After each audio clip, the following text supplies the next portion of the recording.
அந்த அந்த இனம் அந்த இனத்தினுடைய அந்த சொல்றது அந்த சக்திய வந்து நீங்க எப்போ நிராகரிக்கிறீங்களோ, அல்லது அதுக்கான சுதந்திரத்த நீங்க குடுக்கலையோ, அது வந்து உங்கள வந்து பாதிக்கும். இதத்தான் தோஷம்னு சொல்றோம்.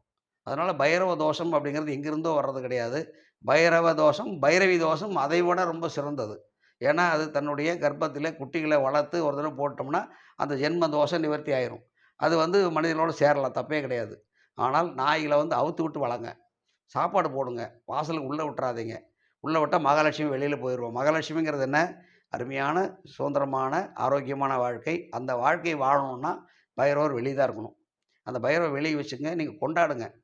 விளையாடுங்க. ஆடு, மாடுகிட்ட விளையாடுறோம்ல நம்ம. மாட்டுக்கிட்ட விளையாடுறத விடவா? அத அத கட்டி பிடிக்கலாம். ஒண்ணும் வாசம் அடிக்காது. ஆடு கட்டி பிடிக்கலாம். நம்ம தானே சாப்பிட போறோம். கோழி புடிச்சு விளையாடலாம். நம்ம தானே சாப்பிட போறோம்.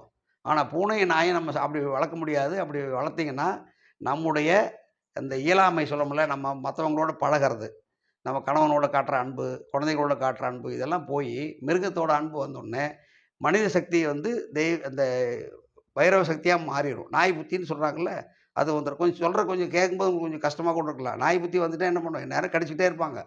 ஏன்னா, தன்னுடைய அந்த சக்தியை ஏதாவது வழியில அது விரயம் பண்ணணும். பண்ணாம இருந்தா, அது என்ன பண்ணும்? நிச்சயமா ஒரு நாள் வந்து அது பிளாஸ்ட் ஆகும். அப்படி பண்ணும்போது, அது மிகப்பெரிய தவறான இடத்துக்கு கொண்டு போயிரும். நெறைய குழந்தைகள் பாதிக்கப்பட்டுருக்காங்க. இனிமேல் பைரவரை வெளியே வளங்க. கட்டி வைக்காம வளங்க. அப்படி வளர்த்தே ஆகணும்னா, ஒரு ஆணும், பெண்ணும் சேர்த்து வளங்க. உங்களுக்கு ஒரு புண்ணியமா போகும்.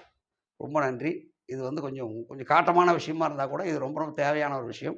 ஆகவே நீங்க பைரவ தோஷத்திலிருந்து தப்பிக்கணும்னா, முதல்ல நாய்களையும், அந்த ஆண் நாயும், பெண் நாயும் சுதந்திரமா இருக்க வைங்க. அதே மிகப்பெரிய இறைவனுக்கு நாம் செய்கிற ஒரு தொண்டு. நன்றி, வணக்கம்.